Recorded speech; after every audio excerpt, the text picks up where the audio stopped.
띠르렁 안녕하십니까. 오늘 중복이었는데 다들 몸보신 좀 하셨는지 모르겠습니다. 왜 이렇게 더워 진짜. 예, 좋습니다. 진실 추적자 사건 반장 시작합니다. 오늘 하루 종일 화제가 됐던 영상이죠. 일단 먼저 만나보시죠. 예. 자, 관광객 태운 배 한 척이 저렇게 선착장으로 오는데 말이죠. 한 남성 갑자기 점프하다가 짠짠짠짠짠짠. 구명조끼 입은 직원들이 구조를 시도하는데요.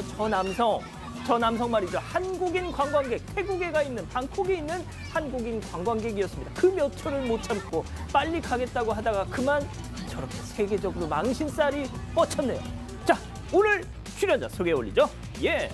자, 김하은 아나운서, 박지훈 변호사, 박상희 한국열린사이버대기 손소 변호사 나오셨습니다. 안녕하세요. 안녕하세요. 예, 사진부터 갑니다. 사진 보여주시죠. 자, 전북 김제시청 공무원 사칭하면서 혈압 측정기 주문 사기치는 녀석 모두 조심하세요 하시면서 저렇게 명함까지 보내주신 임한엄님. 자, 분당선인데요. 3칸 차지한 채 신발 벗고 양반다리까지. 야, 네가 심청이냐? 종 내리고 신발 신어 하신 박준성님. 예, 까치도 몹시 더운지 아파트 실외기 바람이라도 쐬려고 저러고 있네요. 신기합니다 하신 김민지님.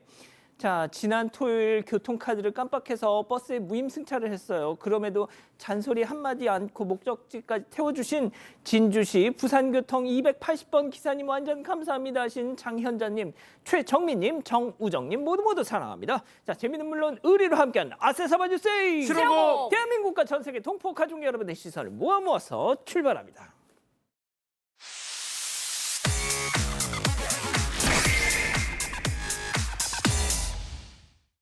첫 번째 가볼까요? 예, 이응, 지읒, 이응처 아니에요. 자, 오늘 아침부터 이 이응, 지읒, 이응. 이 초성 3개 때문에 인터넷이 난리가 났습니다. 자, 일단 이게 사람 이름 같은데 말이죠. 자, 어떤 얘기일까요? 네, 최근 한 익명 온라인 커뮤니티에 올라온 글이 화제가 되고 있습니다. 이 제목이 전 남자친구 소속사에서 800만 원을 보냈다라는 글이에요. 내용은요, 글쓴이가 어느 날 전 남자친구가 반년 내로 예능 프로그램에 나와서 새 여자친구랑 결혼 준비 과정을 공개할 거라는 안내를 받았던 겁니다. 연애 날짜가 잘 안 맞을 거니까 이 사전 위로금 명목으로 800만 원을 보내겠다. 이렇게 연락이 왔다는 건데요. 이 연락을 받고 글쓴이가 전 남자친구가 자신을 두고 바람을 피웠거나 환승 이별을 했다는 추측을 하게 된 겁니다. 그런데 여러 누리꾼들이 댓글을 달면서 이 게시글 속에 전 남자친구가 30세 이상이면 이름만 듣고도 아는 배우고 그 이름의 초성이 이응, 지읒, 이응이다. 이런 루머가 퍼진 거예요. 그러면서 이응, 지읒, 이응 초성의 배우들이 무작위로 거론이 되면서 난감한 입장에 놓였는데 누가 생각나시나요? 글쎄요. 자, 한 명은 바로 오는 11월 가수 박민아 씨와 결혼 소식을 밝힌 배우 온주환 씨예요. 예, 온주환 씨는 전혀 관련이 없다는 입장을 밝혔고요. 그 외에도 배우 이장우 씨라는 추측도 나왔는데 이장우 씨 측에서도 사실이 아니라고 부인했습니다. 박 변호사님, 네. 혹시 양지열? 배우가 아니죠. 양지열. 죄송합니다. 배우가 아니죠. 그럴 리도 없고요. 50대인데다. 저는 뭐 봤을 때 오징어, 우주인이 좀 떠오르긴 떠올랐습니다. 오징어라든지 오징어. 우주인 또 있어요.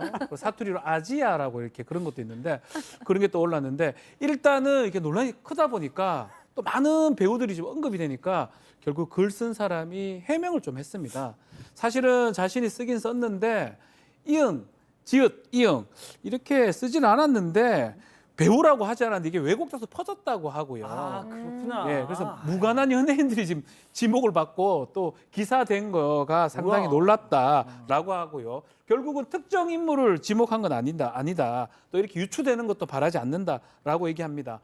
또다시 말하지만 모두 무관하다. 오징어도 아니고 우주인도 아닙니다. 양지열 변호사님도 양지열은 뭐 택도 없는 사람이고요.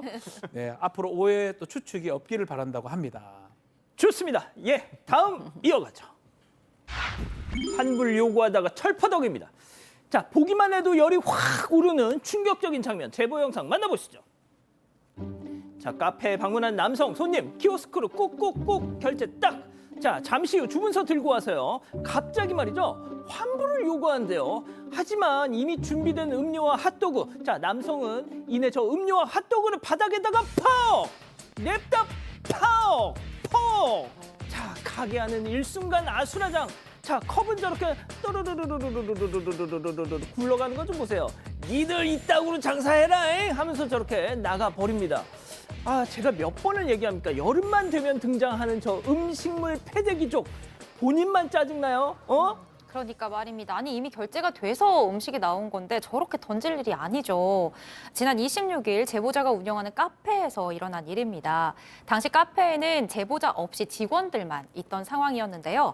혼자서 방문한 남성이 키오스크로 저렇게 아메리카노 한 잔 그리고 핫도그 한 개를 주문을 했습니다. 그리고 주문한 지 한 3, 4분 정도가 지났을까요? 남성이 왜 음료가 나오지 않냐고 직원에게 물었습니다. 직원이 핫도그 조리 중이라서 좀 기다려달라라고 말씀을 드렸는데 남성이 나는 핫도그를 시킨 적이 없다고 하는 거예요. 때마침 주문한 핫도그가 저렇게 나왔습니다. 남성은 환불을 해달라면서 고성과 욕설을 퍼붓기 시작합니다. 제보자는 직원을 통해서 직접 이 남성과 통화를 했는데요. 고객님께서 금액을 보고 결제하신 거라서 환불이 안 된다, 불가하다 안내를 드리자 이 남성 눈이 안 보이는데 이 작은 글씨가 어떻게 보이냐면서 또 욕설을 내뱉고 갑자기 음료와 핫도그를 퍽 바닥에 던진 뒤 가게를 떠났습니다. 박 변호사님, 네. 놓아놓은 게 사장님 탓이 아니잖아요. 이거 돋보기라도 쓰고 보셨어야지. 죄송한 얘기지만 저도 아직은 아닌데 노안이 좀 왔어요. 그래서 벗으면 잘 안 보여요. 잠깐만. 안 보여요. 아니, 안경 벗은 모습. 안 보여요. 그래서 사실은 돋보기도 있고요. 요 매장에 그 직원들이 다시 주문을 받을 수가 있습니다. 키오스크도 이용할 수 있지만 직접 주문을 받을 수 있는데 그렇게 안 보이는 걸 하면서 이게 행동 자체가 좀 문제가 좀 있는 거 아니냐. 패대기도 막 치고 이러니까 경찰에 신고는 했다고 합니다. 그렇지만 경찰 입장에서는 남성이 떠나버렸기 때문에 이게 범죄라고 보기 좀 애매한 거 아니냐. 또다시 가게에 오면 신고해달라 요청을 했고요. 그 자리에 있었던 그 직원 상당히 충격을 받았다 하고 그럼요. 혹시나 올까봐 맞아. 두려워하고 있는 그런 상황이라고 합니다. 지금이라도 방송 보시면 빨리 가서 사과하십시오. 네. 자, 다음 이어갑니다. 쓰레기 얌체족. 자, 뻔뻔하기 그지없는 쓰레기 투기꾼들 첫 번째 제보 영상 만나보시죠. 자, 우산과 봉투를 든 남성 뚜벅뚜벅 걷다가 툭! 바닥에 비닐봉지를 툭! 자, 저 남성 말이죠. 잠시 후에 다시 돌아와서는 매장 앞으로 슉 투척! 슉 투척! 자, 이리저리 치이는 쓰레기 봉투. 남성은 자, 보세요. 남성은 이제 뒤돌아서 싹 살피더니 뚜벅뚜벅 페이드 아웃을 합니다. 자, 손 변호사님, 언제까지 이런 거 방송해야 됩니까? 굉장히 참 영상을 보니까 좀 많이 화가 나는데 안산에서 제보자가 운영하는 편의점입니다. 이 앞에서 벌어진 일이거든요. 쓰레기 그냥 버리고 갔어요. 제보자에 따르면 음식 배달 봉투 속에 먹다 남은 음식물 등이 들어 있었는데요. 다음날 아침에 이걸 발견한 다음에 누구인지 영상을 돌려본 겁니다. 파악이 되잖아요. 그런데 놀랍게도 아는 사람입니다. 네, 인근 아파트에 살고 있고 이 가게에도 편의점에도 종종 방문하는 아는 손님인 거예요. 그래서 일주일 뒤에 이 손님이 다시 편의점에 와서 물어본 겁니다. 그거 영상 보여주면서 이거 손님 아니냐? 그랬더니 맞다고 대답을 해요. 그러면서 왜 무단으로 버렸냐라고 이렇게 따졌더니 모르겠다. 내가 그랬냐라고 발뺌을 했는데요. 그러다가 나중에는 건성으로 미안하다라는 말을 하고 떠났습니다. 제보자가 이 영상 등을 증거로 제출하면서 이거 신고했어요. 그런데 이 증거가 좀 충분하지 않다라는 이유로 과태료 대상이 아니라는 그런 답변을 받았습니다. 더욱 뻔뻔한 투기 현장 두 번째 이어갑니다. 자, 한 손에 봉투를 들고 골목을 걸어오는 여성. 어느 집 앞에 놓인 쓰레기통이 저렇게 턱 알맞게 꾹꾹 쑤셔 넣기까지. 아우, 오늘도 돈 굳었다. 자, 가벼워진 손과 함께 멀리 또 저렇게 페이드 아웃을 합니다. 교수님, 네. 덥다 오늘 진짜. 네. 전북 익산 주택에서 있었던 일이에요. 오전 6시 50분에 있었던 일인데 저렇게 한 중년 여성이 와서 음식물 쓰레기를 저렇게 버리고 가네요. 저도 이제 주부니까 이 음식물 쓰레기가 얼마나 귀찮고 손이 많이 가는지를 알고 있거든요. 물기도 다 빼야 되고 어떨 땐 다 말려야 되고 집에 분쇄기를 사용할 때도 있고 분쇄기가 사용되지 않을 때에도 손이 많이 가고 냄새도 많이 나요. 근데 이만큼을 가져와서 그냥 저렇게 남의 집 앞에다가 버리고 간 겁니다. 제보하신 분이 너무 속상하시다고 하셨고요. 음식물 쓰레기 말고도 다른 그냥 재활용 쓰레기, 일반 쓰레기도 많이 버리고 가신다고 전하셨습니다. 그렇군요. 자, 좋습니다. 마지막 사연으로 가보죠. 절반만 내고 간 손님. 자, 집단지성의 판단을 받아보고 싶으시다면서 제보해 주신 사연 함께 들어보시죠. 안녕하세요. 저는 경기도에서 고깃집을 운영하는 50대 남성입니다. 얼마 전 저녁 시간 남녀 손님 3분이 가게에 방문하셨는데요. 고기 10인분에 술도 10병이나 드시면서 한참 동안 식사를 하셨습니다. 식사를 마칠 때쯤 갑자기 남성 손님이 저를 부르는 겁니다. 밑반찬으로 나가는 양파절임에서 휴지가 나왔다고 하더라고요. 자세히 보니 양파 밑에 깔아서 양파물을 흡수하는 용도의 키친타월이었습니다. 저는 곧바로 손님께 양파를 보관할 때 쓰는 키친타월이 같이 나간 것 같다. 죄송하다고 설명을 해드렸죠. 그리고 죄송한 마음에 서비스를 드리겠다고 하니 여자 손님이 서비스는 됐고 바로 계산을 하겠다는 겁니다. 그러면서 본인도 요식업을 해서 양파를 키친타월에 보관하는 걸 잘 안다며 공감을 해주시나 싶었는데요. 곧바로 그런데 만약 우리 가게 손님이 이런 일을 겪었다면 음식값은 안 받고 보내겠다는 거예요. 그러면서 저에게 사장님도 온라인에 리뷰가 잘 나와서 좋지 않으시냐고 하더군요. 총 얼마가 나왔냐 묻더니 여자 20만 원이요? 그냥 절반만 받으세요. 라며 결국 10만 원만 계산하고 가게를 나갔습니다. 아무리 생각해봐도 분하고 속상한데 이게 정말 절반이나 빼서 드려야 하는 큰 실수인 건가요? 자, 기다리고 기다리셨던 부처 핸즈업 타임 6천여 분의 우리 가족 여러분 채팅창에 OX로 함께 참여해 보시죠. 먼저 사연자 사장님입니다. 손님도 요식업을 하셨다면서요. 아니, 부득이하게 이물질이 들어가는 경우가 있지 않습니까? 아니, 만약에 벌레가 나왔다고 하면 저희도 염치 없어서 돈 못 받습니다. 하지만 키친타월 그것 때문에 절반만 내고 가시면 아니 저희는 흙 퍼서 장사하는 것도 아니고요. 아, 요즘 같은 불경기에 너무 야박하신 거 아닙니까, 동그라미? 아, 좋습니다. 손 변호사님 감사합니다. 자, 다음 손님이에요. 어머머, 이 아저씨 큰일 낼 사람이네. 밥에서 이물질이 나왔으면 손님이 낸다고 해도 말리는 게 정상이지 절반만 줬다가 우는 소리를 해요? 어머나 세상에, 같이 밥 장사하는 처지에 남일 같지 않아서 절반이라도 준 건데 호의가 계속되면 권리로 한다더니 자, 잠깐만. 갑자기 배가 아프다. 나 구청에 전화해야겠다, X. 자, 교수님부터 가볼게요. 네. 물론 음식을 먹다가 뭐 이해가 되는 어떤 키친타월이 나왔을지라도 이렇게 나오면 기분이 나쁜 거는 맞아요. 그런데 이게 지금 예를 들면 뭐 벌레나 머리카락이나 뭐 뭔지 모르겠는 이물질 이런 게 아니라 누가 들어도 충분히 이해가 될 만한 키친타월이고 그걸 특별히 또 같이 이해해주는 요식업에서 근무하시는 분이면 충분히 더 이해하면은 더 이해력 있게 알겠다, 이해한다 이렇게 넘어가 주시면 더 좋았을 것 같고 만약에 이쪽에서 서비스를 주신다 그러면 서비스 정도 받으시면 딱 좋았을 것 같거든요. 근데 이렇게 딱 10만 원만 자르고 가시니까 좀 야박하다는 생각 듭니다.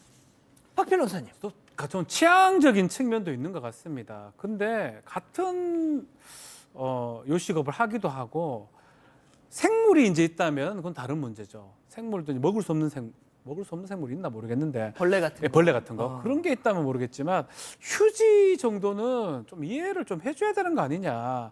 그리고 반 정도 안 된다. 이거는 저는 납득이 좀 안 됩니다. 뭐 이거는 옳고 그름의 문제는 아니고요. 납득이 잘 안 됩니다. 납득이 안 된다. 자, 김하은 아나운서. 사실 음식에서 저런 게 나오면 불쾌할 수는 있는데 그래도 요즘 같은 세상에 조금 이렇게 인정을 또 보여줬으면 좋을 것 같다는 생각이 들고 또 같은 업계에 종사해서 잘 안다고 하시니까 좀 더 이렇게 아량을 베푸셨으면 어땠을까 싶습니다. 자, 손 변호사님 기다렸습니다. 네, 사실 굉장히 중대한 문제는 아니잖아요. 그리고 또 유입 경로도 이미 다 확인이 되고 또 이해할 만한 그런 사정도 있습니다. 하지만 그렇다더라도 만약에 손님들이 괜찮아요 라고 하고 다 지불을 하고 갔으면 모르겠지만 이런 문제가 생겼을 때 선택은 소비자에게 넘어가는 것 같습니다. 그래서 그 소비자가 만약에 이 손님들이 다 지불을 하고 다음에 와가지고 더 좋은 서비스 받고 단골이 되는 그런 행복한 결말 이런 진행을 소비자들이 택할 수도 있었지만 나는 싫다, 너무 화난다. 그렇다면은 선택권은 손님들에게 간 게 아닌가 싶고요. 그리고 또 굉장히 좀 안타까운 일입니다만 우리의 그 사연을 보내주신 그 제보자께서도 손님들이 절반만 내고 가는 거 못 잡았어요. 못 잡아요. 그냥 다 내야죠라고 강하게 질책하고 잡고 이렇게 할 수 없거든요. 이거 역시 절반 정도로 절반만 내고 가도 어쩔 수 없다는 거를 약간 좀 아는 게 아닌가 싶기도 합니다. 그렇군요. 자, 우리 가족 여러분들 뭐라고 하십니까? 저희 가족 여러분들의 의견은 갈라집니다. 소리양님처럼 같은 입장이면 더 이해해줘야지요 라고 이 사연자분의 편을 들어주시는 분도 계시고, 무기마루님 잘 생각해보세요. 만약에 키친타월을 다른 손님이 먹었다고 생각하면 반으로 퉁친 게 다행 아닐까요? 라고 해주셨습니다. 그렇군요. 자, 사반 제보 메일, 제보 카톡 많이 연락 주시고요. 잠시 후에 돌아옵니다. 채널 고정, 리모컨 마우스 돈터치. 상아이가 내게 남긴 것. 김서 물총쇼. 트립닷컴이 내게 남긴 것. 호텔 최저가 보장에 라운지 이용권까지. 남는 여행 트립닷컴.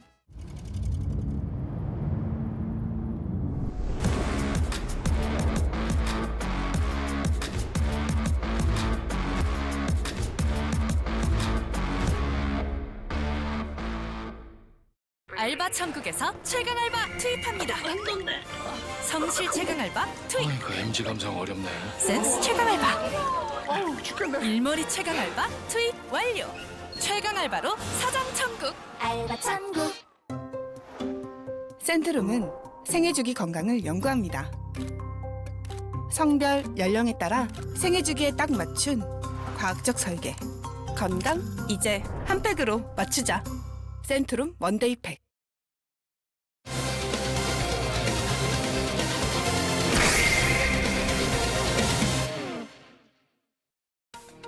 막 여학생들 서 있는데 막 엉덩이 흔들면서 춤추고 뭐 누구든 자꾸 막 자작시 대표하면서 자기 뽕으라고 막 애들한테 강요하고.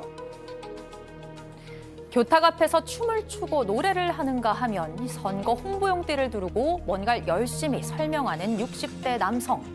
이 남성은 교사도 학부모도 아닌 올해 고등학교에 입학한 1학년 학생입니다. 학기 초만 해도 1학년 장에 출마하는 듯 활발하게 학교 생활에 임했지만 무슨 이유에선지 학생들과 교사, 심지어 교육청에서도 두 손 두 발을 다 들 정도로 골칫거리가 됐다고 하는데요. 대체 이 학교에서 그동안 무슨 일이 있었던 걸까요? 자, 지난 3월 경남의 한 고등학교에 한 60대 남성이 고1 학생으로 입학을 했습니다.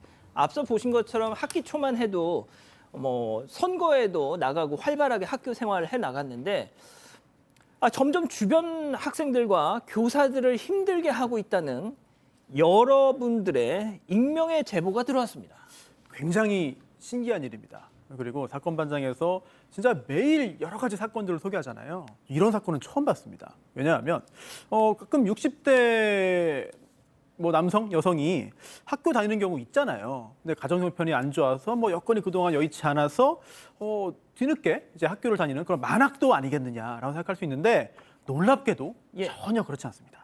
네, 중학교, 고등학교 졸업한 건 당연하고 이미 대학교까지 나온 이런 60대 남성이 고등학교에 다니겠다라고 한 거예요. 그래서 학교 입장에서도 이게 말이 되나 싶어가지고 교육부에 물어봤거든요. 그런데 아니 고등학교를 2번 다니면 안 된다는 규정이 없는 거예요.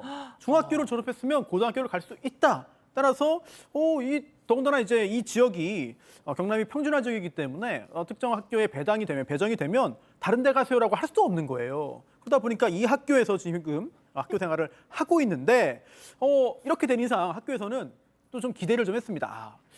이게 나이 많은 60대 학생이 새로 들어왔으니까 오히려 또 자극도 되고 또 다른 그 어린 학생들한테 본보기도 또 보여주고 하면은 분위기 좋아지지 않겠느냐 이런 기대를 했습니다만 그렇게 흘러가지 않는 것 같습니다. 한 학기 만에 학생들, 교사들 그리고 교육청에서조차도 이거 감당이 안 된다 이런 지금 상황이에요.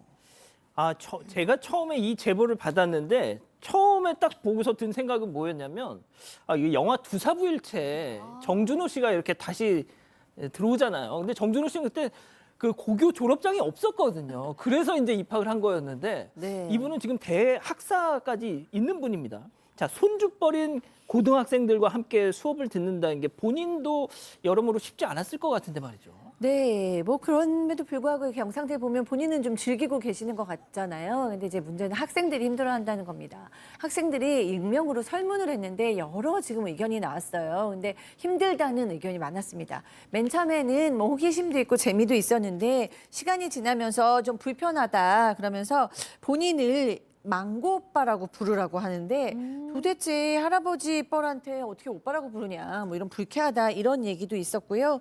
그다음에 급식을 먹다가 갑자기 너무 큰 목소리로 뭐 밥 맛있게 먹어라 막 이런 식으로 너무 크게 얘기하는 것도 좀 불편하고 또 듣기 싫다 그러는데도 본인이 만든 자작곡, 자작시 이런 걸 막 부르고 읽어준대요. 그것도 힘들고 그다음에 이제 선생님들한테 수업 시간에 뭐 한자로 수업을 해달라 이렇게 요구도 한데요. 요즘 누가 한자로 수업을 합니까? 그리고 자신의 학벌을 자랑을 하면서 학생들에게 이제 계속 가르치려고 하는 태도도 불편했다고 전했습니다. 예, 일단 뭐 주변의 주장일 뿐입니다. 자, 60대 학생이 거의 교장 선생님하고 연배가 비슷하다 보니까 다른 학생들 입장에선 이런 상황이 좀 낯설고 어렵고 때론 뭐 불쾌한 부분도 있었다고 하더라고요. 하지만 그 정도만으로 저희한테 제보까지 하셨겠습니까마는 자, 더 심각한 문제가 있었다는 겁니다. 체크포인트 짚어보죠. 무더기 학폭 신고. 자, 학교 관계자 얘기 직접 들어보시죠. 계속 이 사람이 학생들을 상대로 학폭을 걸고 있거든요. 근데 이 한 개인이 지금 학폭을 신고한 건이 8건이에요. 다 다르죠, 대상이. 인성이 나쁜 아이들을 자기가 지도하기 위해서 있어야 된다. 이런 헛소리를 해서 그거는 교실에서 이 사람이 아이들에게 보여주는 행동을 오히려 이 사람이 갑질이라고 볼 수 있는 행동들을 하고 있거든요. 자기가 나이 많다는 이유로 뭐 창문을 열어라, 창문을 닫아라, 책상 바닥에 뭐 왜 안 치우냐, 너가 조용히 해라, 뭐 이런 식이에요. 그러니까 애들은 지금 겁을 내고 이 사람이 오면은 숨을 죽이고 있는 상태고. 전 처음에 학폭 얘기 듣고 이 어르신이 혹시 그 어린 손잡벌 되는 이 좀 나쁜 애들한테 이렇게 맞으신 건가 싶었는데 그 반대, 그러니까 아무튼 학폭 신고를 한 학기 동안에 8명한테 했다. 네, 그러니까 60대 학생이 1학년 1학기 한 학기 동안 학생들을 그것도 무려 8명의 학생을 상대로 학교폭력 신고를 했다는 겁니다. 도대체 왜 그랬나 저도 너무 궁금해서 봤더니 뭐 개인정보 등의 이유가 있기 때문에 신고 내용을 다 언급할 수는 없지만 그중에 일부만 살펴보면 같은 반 학생들이 있는 단체 대화방에서 한 학생이 맞춤법을 잘 지켜주시면 감사하겠습니다라고 말을 했는데요. 이런 행동이 무례하다는 이유로 학폭 신고를 한 경우가 있었습니다. 또 충격적인 사실이 있는데 이 60대 학생이 고등학교에 입학하기 전에 과외를 하던 학생에게 보낸 문자 중에 일부가 입학을 한 후에 1학년 장에 출마를 했을 때 유포가 됐었습니다. 근데 이 내용이 너 애미 내한테 보태준 거 하나도 없으면서 해코지를 계속 시도하고 있는 거 알고 있나? 이런 내용이었다고 해요. 60대 학생은 이 문자가 유포가 되면서 선거에서 떨어졌다고 생각을 하고 이걸 유포한 타 학교 학생을 또 학폭으로 신고를 했습니다. 그 밖에도 학폭 신고까지 되지는 않았지만 내가 네 친구인가? 라면서 자신을 학생님으로 대하라고 요구를 하는 등 학교 관계자의 표현을 빌자면 학생들에게 일종의 갑질을 해오고 있었습니다. 자, 박 변호사님. 예. 그래서 저희가 이분께 직접 연락을 저희 제작진이 해봤어요. 그렇죠. 그래서 자초지종을 좀 들어봤는데 뭐라고 하시던가요? 본인 얘기는 그렇습니다. 본인이 이렇게 학폭 신고한 게 왜 신고를 했냐고 물어보니까 더 큰 학폭을 막기 위해서 자신이 일단은 신고를 했다라고 하고요. 본인이 이렇게 학폭 신고를 하면서 인성이 안 좋은 애들을 걸러냈다고 해요.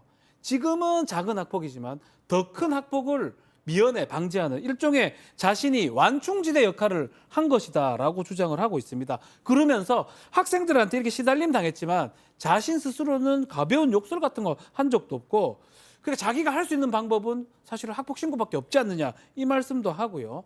이거를 갖고 비난받을 사항은 아니라고 본다라고 얘기를 했는데 계속 얘기를 합니다. 본인은 가만히 있는데 이 비방의 무리들이 본인을 줄기차게 건드리기 때문에 어쩔 수 없이 학폭 신고를 한 것이다. 이렇게 주장을 하고 있습니다.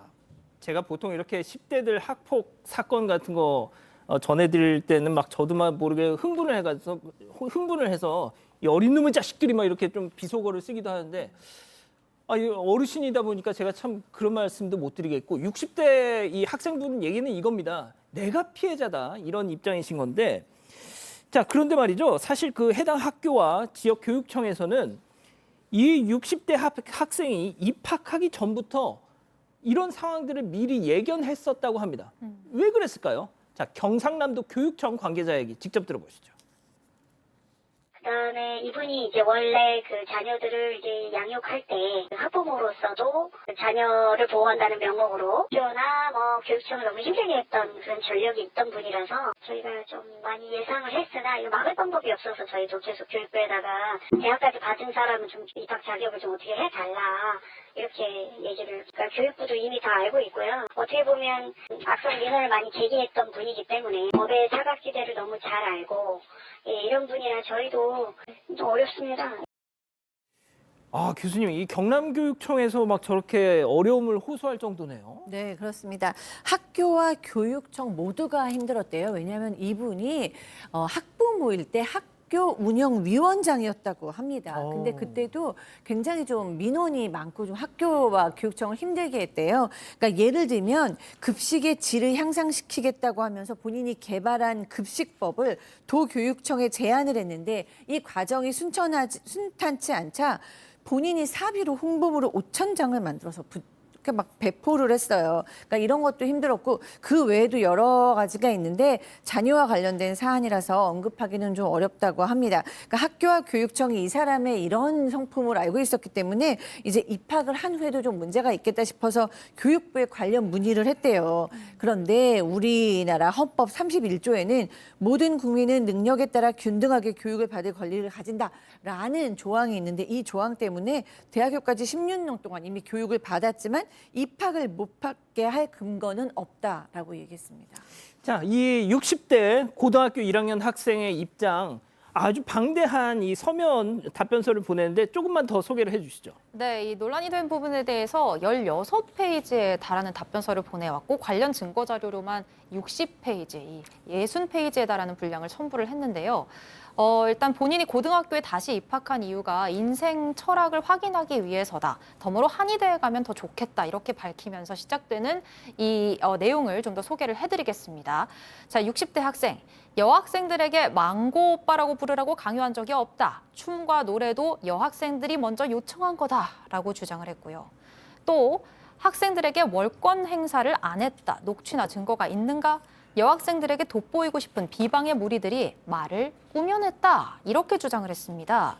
자, 이어서 나는 학폭의 피해자며 앞으로 학폭의 진실이 드러나는 건 시간 문제라고 보지 않을 수 없게 되었다. 또 마지막 보겠습니다. 학교와 선생님들이 고생한다고 말하고 싶고 학생들에게 피해가 갈까 봐 담배도 끊었다는 걸 밝히고 싶다. 이렇게 이야기를 하면서 자신이 시장에게 상도 받았다면서 관련 상장까지 보내왔습니다. 표창패. 네. 자, 박 변호사님. 네. 근데 이제 지금 이제 막 고등학교 1학년 1학기 끝났으니까 남은 2년 반이 있지 않습니까? 문제죠. 뭐 저보다도 형이에요. 10살 이상 많은 형님이신데 제 애들보다 어린 데를 가가지고 있다 이 모습인데 지금 학교도 그렇고 교육청도 그렇고 앞으로가 더 걱정이라고 합니다. 교육청 같은 경우는 지금 이 사람의 특징이 학생인지 자기가 학부모인지 혼란스러운 것 같다고 하고 가급적이면 학생 신분에 맞게 행동했으면 한다 이런 얘기를 하고 있고요. 또 학교 관계자도 비슷한 취지입니다. 어쨌든 간에 학생이니까 안고 가려고 하는데 일이 자꾸 터지니까 참담하다라고 얘기를 하고 특히 제보자 같은 경우는 이 말씀을 하십니다. 성인 학습자라고 얘기합니다. 60대. 예. 입학 전에 60입니다. 나이 어린 학우들하고 잘 적응할 수 있을지 사전에 그래도 어느 정도 심사는 좀 해봐야 되는 거 아니냐. 이 와가 춤추고 노래 부르고 모르겠습니다만은 그런다는 게 막 손잡벌 아니겠습니까? 그런 것들도 좀 필요하지 않겠나. 근데 지금 단계에서 뭐 법적으로 막을 방법이 과연 있을지는 좀 의문스럽습니다.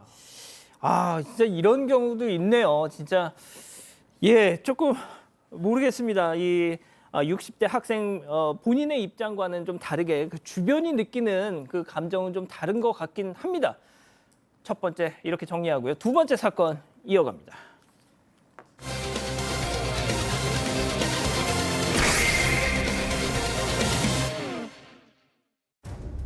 무면허로 과속운전을 하다가 택시기사를 숨지게 했던 차량의 동승자가 여전히 반성의 기미조차 없다는 유족의 제보가 들어왔습니다.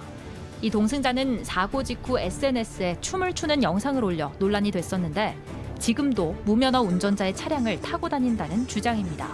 어떻게 된 일인지 알아봅니다. 자, 지난 5월에 전해드렸던 사건인데 기억하실 거라고 생각합니다. 충남 아산에서 발생한 교통사고로 택시 기사님이 정말 황망하게 돌아가셨던 사건이죠. 저희도 그때 유족의 제보로 전해드렸었잖아요. 네, 그렇습니다. 저도 지금 뭐 생생하게 기억이 나거든요. 너무 화가 났었던 사건이에요. 충남 아산의 6차선 도로에서 10대들이 이렇게 과속 운전을 했습니다. 그러다가 중앙 분리대를 들이받았는데 그때 충격으로 뽑힌 철제 기둥이 맞은편에서 달려오던 택시 운전석에 덮쳤습니다. 그래서 운전자께서 바로 이제 병원으로 실려 가셨지만 끝내 사망을 했어요. 나중에 알고 보니까 운전자 무면허였고요. 친구가 빌린 렌터카를 몰다가 사고를 낸 것이었습니다. 이 차량에는 10대 여학생도 있었어요. 그중에 한 명은 운전자의 여자친구였죠. 저희가 굉장히 화가 났었던 부분은 그 후였는데요. 예. 이 가해 운전자랑 이 여자친구였던 여학생 병원에서 환자복 입고 저렇게 뭐 재미있는 춤을 추고 저렇게 영상을 우스꽝스럽게 만들어서 SNS에 올리고 조금도 죄책감이나 뭐 미안한 마음 없이 저렇게 장난치는 모습에 저희가 굉장히 화가 났던 기억이 있습니다. 본인들의 어떤 과실로 택시 기사님이 사망했습니다. 그런데 그 사고를 가한 차량에서 타고 있던 아이들이 지금 저런 영상을 병원에서 찍어 올렸더랬죠. 자, 그때 나갔던 영상 잠깐 보고 오시겠습니다. 나 사고만 때문에 어때? 예. 자, 유튜브에 올라간 저희 사건 반장의 그 클립 조회수가 124만 뷰에 이르렀고 9,000개가 넘는 댓글이 달릴 정도였죠. 자, 지난 17일 첫 공판이 열렸습니다. 재판 당시 이야기, 따님분 얘기로, 고인의 따님분 얘기로 직접 들어보시죠. 재판에 딱 들어갔을 때 저랑 눈이 마주쳤어요. 그냥 되게 당당했어요. 그래서 저는 그거 보고 좀 반성도 안 하고 있는 듯한 느낌인 거예요. 마지막에 피고인 할 말 있으면 하세요라고 하니까 자기가 쪽지를 적어와서 그걸 읽더라고요. 자기 엄마한테 이런 모습을 보여서 너무 죄송하다. 그 다음에 뭐 이렇게 택시기사님이 이렇게 돌아가셔서 너무 죄송하다면서 울먹거리면서 얘기를 하더라고요. 끝냈는데 저는 반성이라는 느낌이 하나도 안 느꼈어요. 자, 손 변호사님, 엄마한테 이런 모습 보여서 죄송하다. 이거는 자기들 면회할 때 하면 되는 얘기 아닙니까? 네, 그런 얘기를 가장 처음에 했기 때문에 유족 측을 더 자극하는 것이 아닌가 이런 생각이 드는데요. 17일에 첫 공판이 열렸습니다. 그리고 재판이 복잡하지 않고 다 인정을 했기 때문에 하루 만에 다 끝났어요. 그런데 유족 중에서도 이 자녀들만 이제 법정에 나갔습니다. 유족 측의 주장입니다. 당시에 이 고인의 딸과 눈이 딱 마주쳤는데 그때 너무 당당해 보이더라. 반성을 안 하는 것 같다라고 그렇게 느꼈다는 이야기고요. 그리고 또 재판 마지막에 최후 진술을 하죠. 쪽지를 꺼내서 읽었습니다. 그런데 제일 처음 시작이 그러니까 이 피고인의 본인의 모친을 언급한 거예요. 엄마가 힘들게 고생하시는데 이런 모습 보여서 죄송하다. 피해자나 유족들에게 용서를 구하는 게 아니라 자신의 그 모친에게 먼저 이런 이야기를 했습니다. 물론 그 후에 이제 고인에 대해서 죄송하다는 이야기도 했습니다만 유족들 입장에서는 이거 진심처럼 안 느껴진다라고 주장을 한 것이고요. 또 재판 끝나고도 일이 좀 있었어요. 이 피고인의 가해 운전자의 모친이 유족들에게 다가와가지고 저기요 이렇게 부르면서 좀 어깨를 툭툭 치려고 했는데 이제 피고인의 변호인이 이걸 제지했다. 이렇게 이야기하고 싶지 않았는데 먼저 다가와서 말을 걸어서 불편했다라는 입장을 쪽들이 밝혔고요. 재판이 하루 만에 다 끝났거든요. 이제 선고만 남았는데 검사는 징역 6년형을 구형했습니다.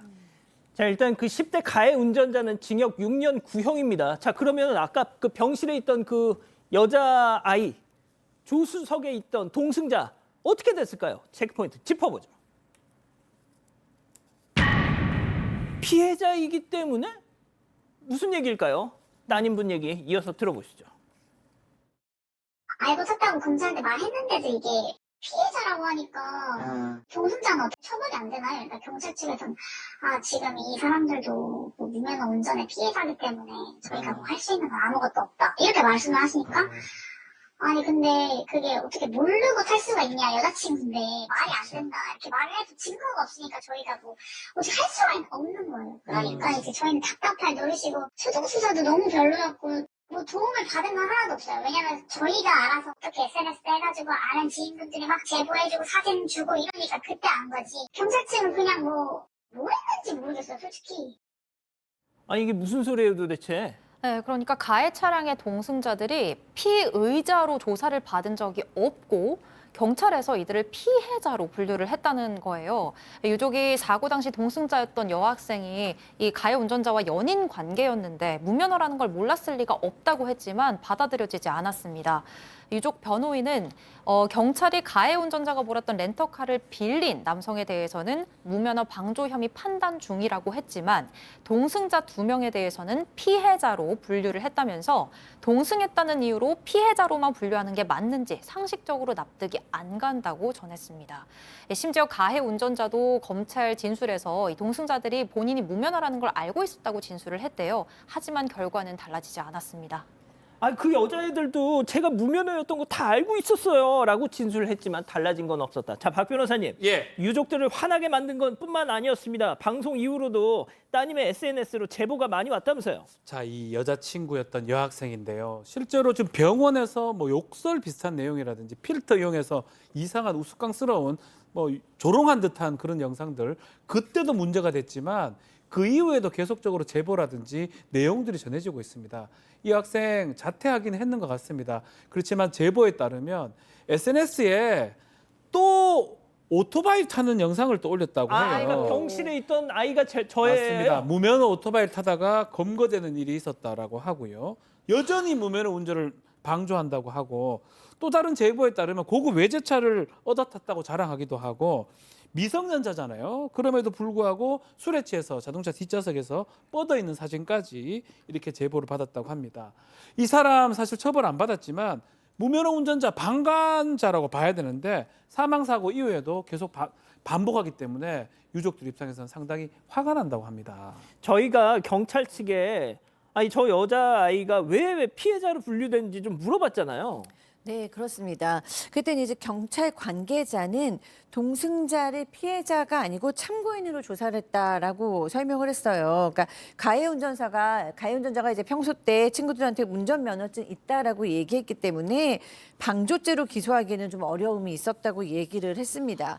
그리고 이 아이가 지금도 또 무면허 차량이나 오토바이를 타고 다니는 것은 몰랐다라고 얘기하시면서 제보 받으신 거를 공유해 주시면 신속하게 이제 이 수사를 하겠다라고 전하셨어요. 이 얘기에 대해서 지금 피해자 변호사께서는 분명히 경찰에서 동승자들은 이미 피해자로 조사를 끝냈고 가해 운전자를 송치할 때 피해자로 같이 송치했고 또 방조 혐의에 대해서 조사 일정 없다고 답변을 했었는데 이제 와서 이렇게 뭐 참고인이라고 얘기를 하니까 황당하고 서운하다라고 밝혔습니다. 손 변호사님, 유족들은 진짜 적고를 어떻게 보고 살까요? 그러니까요. 네. 1심에서 검찰이 징역 6년형을 구형했는데 8월 21일에 선고 예정이거든요. 그때 몇 년형이 선고되냐에 따라 가지고 유족들이 느끼는 감정이 또 많이 달라질 것 같은데 우선 합의가 안 됐고요. 또 용서도 받지 못했습니다. 유족들은 엄벌을 요구하고 있는데 다만 전과가 다른 전과들이 있느냐 그리고 또 진지한 반성을 하고 있느냐 여부가 영향을 줄 겁니다. 그런데 지금까지 보인 여러 가지 태도들이 과연 진지한 반성으로 인정될지 굉장히 중요한 요소라고 할 수 있겠습니다. 예. 자, 두 번째 사건 정리하고요. 별별 상담소 이어갑니다.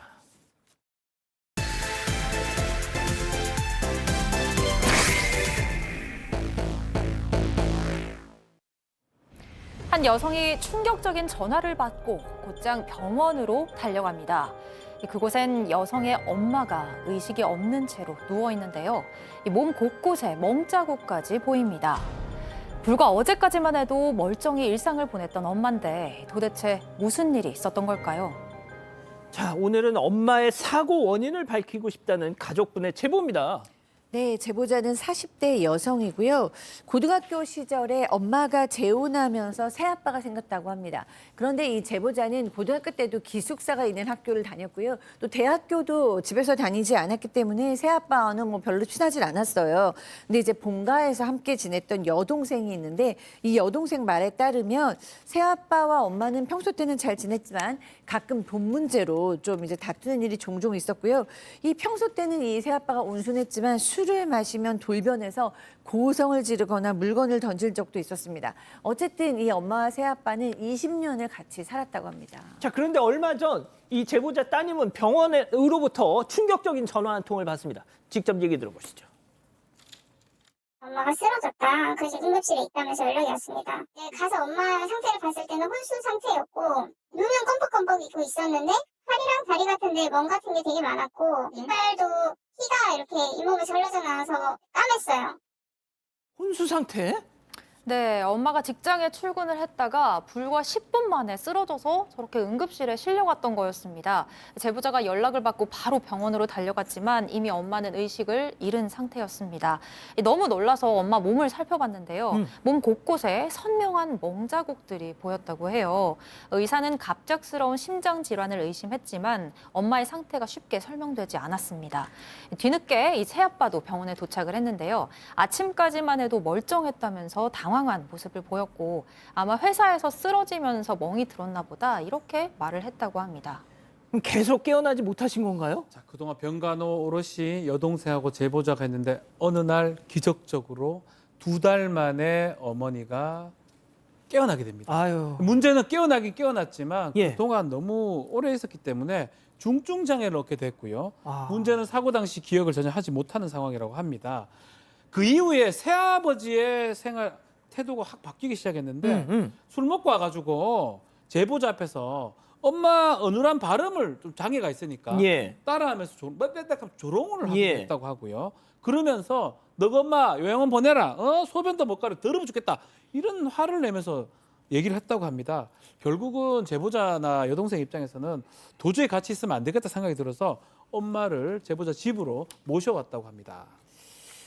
자, 그렇게 엄마는 재활 치료를 받으면서 서서히 잃어버린 기억을 되찾아갔는데요. 그러던 어느 날 충격적인 이야기를 엄마가 털어놓습니다. 따님 얘기 들어보시죠.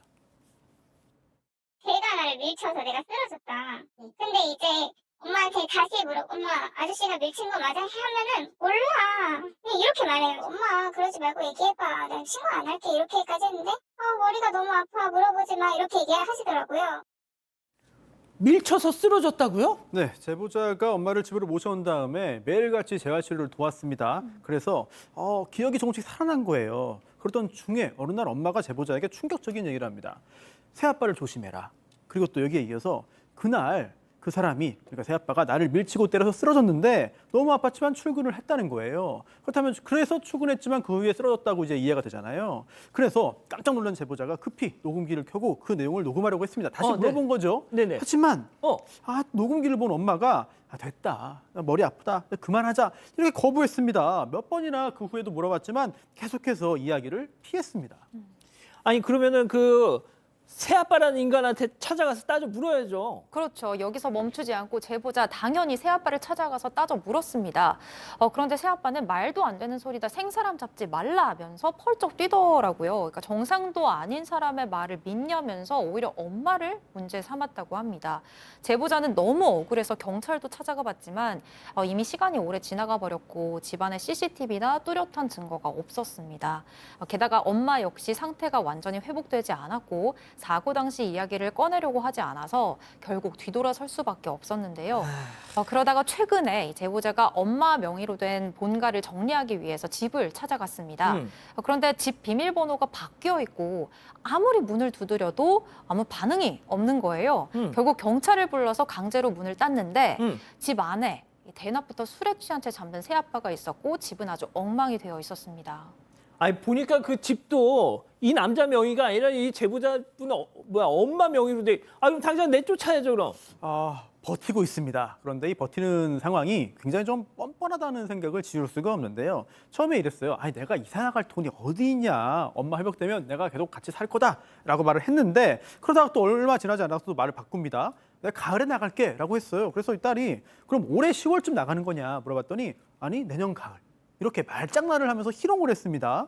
그러던 사이에 병원비 계속 쌓이죠. 또 대출도 계속 늘어나죠. 또 집 이거 팔아도 오히려 빚이 더 많아요. 더 마이너스인 상황입니다. 그러자 이 새아빠는 또 이런 말을 해요. 사실 우리는 혼인신고도 안 했어. 이런 말을 하고요. 그러니까 나는 몸만 나가면 돼. 라고 뻔뻔하게 말을 또 바꿉니다. 하지만 또 그러면서도 지금까지도 계속 이 엄마 명의로 된 집에서 버티고 계속 살고 있습니다. 박 변호사님, 예. 일단 폭행을 했던 심증은 아주 그냥 확실하거든요. 증거가 지금 불명확하기 때문에 근데 버티고 있어요, 또. 이거를 어떻게 이제 고소를 할지도 그거는 좀 따져봐야 될 것 같아요. 또 어머니가 이것을 하지 않겠다고 지금 얘기하고 있는 상황이기 때문에 글쎄요, 이제 쉽진 않은 상황이고 다만 어머니가 아직까지 조금 왔다 갔다 하는 그런 부분이 있기 때문에 성년 후견인 좀 지정을 해야 되는 거 아닌가 이것도 좀 생각이 들고요. 재산 상황도 정리가 좀 필요합니다. 성년 후견인이 딸이 되는 경우도 있지만 제3자가 되는 경우도 있고 좀 법적인 조치가 좀 필요한 상황이라고 생각이 들어요. 교수님, 뭐 마지막으로 정리 좀 해주시죠. 네, 저는 이 어머니가 이 남편이라는 사람한테 뭐 언어 폭력, 뭐 학대 이런 것도 당했을 확률이 높은데 정서적인 학대를 당한 건 확실한 것 같아요. 그러니까 정서적인 학대라는 게 이제 아픈 후에도 조롱을 하고 무시하고 이런 거 보면 정서적인 학대가 된 거죠. 그러니까 그 과정에서 이 어머니 너무 고통스럽고 또 이제 무기력해지고 자포자기하고 그 어떤 그 현실을 직면하기 두렵고 이러고 또 이제 보기 자기 비난 같은 것들도 내년화가 되면서 그만하자, 머리 아프다 이러면서 회피하시는 것 같아요. 근데 그런 걸 보는 자녀들의 마음은 너무 아플 것 같습니다. 이제는 어머니의 안전과 안전을 위해서도 이 사람하고는 떨어져 있는 것이 저는 더 나을 것 같습니다. 예, 좋습니다. 별별 상담소 여기서 마무리하고요. 글로벌픽 이어갑니다.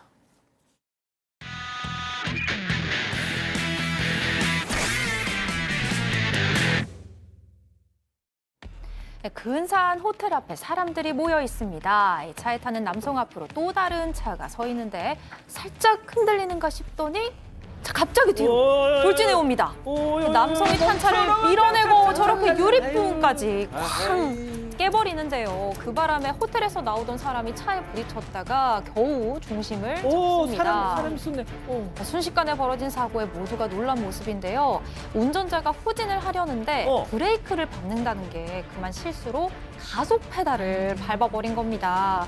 호텔 안까지 돌진했지만 다행히 크게 다친 사람은 없다고 하고요. 웬만하면 앞으로 운전대를 잡지 않는 게 좋을 것 같습니다. 면허 어떻게 딴 거니? 다음 이어갑니다. 가게 앞으로 3륜차 한 대가 쭉 가더니 갑자기 휙 옆으로 쓰러집니다. 그대로 깊은 배수구에 우당탕탕 쓰러지기까지 하는데 한 사람이 겨우 빠져나와 있는 상황입니다. 네, 사고 나기 직전으로 다시 가보니까 그 자리에 웬 개가 한 마리 있죠. 장관, 개있네. 예, 발견하자마자 멈춰서서 부딪히진 않았지만 그 대신에 개를 살리고 배수구에 빠져버린 겁니다. 이거 위로 꺼내는 게 지금 보통 일이 아닐 것 같은데요. 빠졌구나. 자, 다행히 사고 난 거를 보고 몰려온 주변 사람들이 다 같이 힘을 합쳐서 이 3륜차를 꺼내줬다고 합니다. 지금 왔네. 예, 꺼내고 있습니다. 운전자도 무사히 구조가 됐다고 하는데 가만히 있던 개를 탓할 수도 없고 참 난감할 것 같습니다. 송 변호사님, 개를 좀 탓해 주세요. 근데 탓하고 싶지만 걔가 알아들지 못할 것 같아요.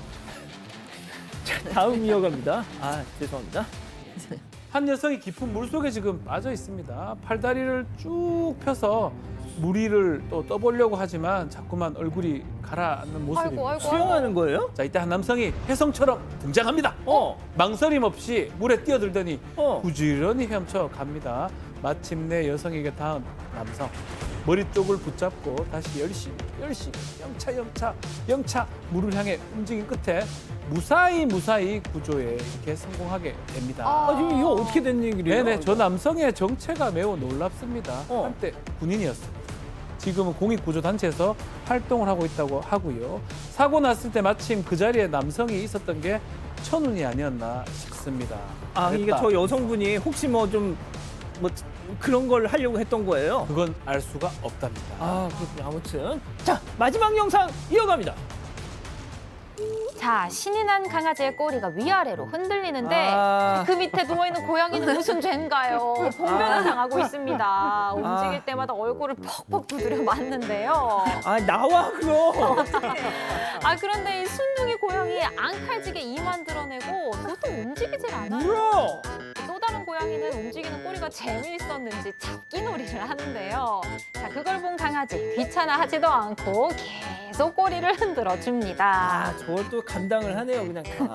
네, 보통 개와 고양이는 앙숙이라고들 하지만 이 집에선 좀 달라 보이죠. 서로 핥아주고 애교도 부리고 애정을 나누는 모습이 너무 보기 좋습니다. 자, 교수님. 네, 쟤네 서로 좋아해서 막 놀아주고 막 이러는 것 같아요. 전 너무 귀엽네요. 박 변호사님.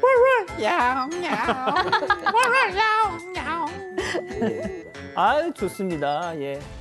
예, 사랑하는 사건반장 가족 여러분, 시원한 밤 보내시고요. 오늘도 유튜브 라방 사반 후반 달립니다. 저희는 내일도 사반 750 저녁 7시 50분에 다시 옵니다. 안녕히 계십시오.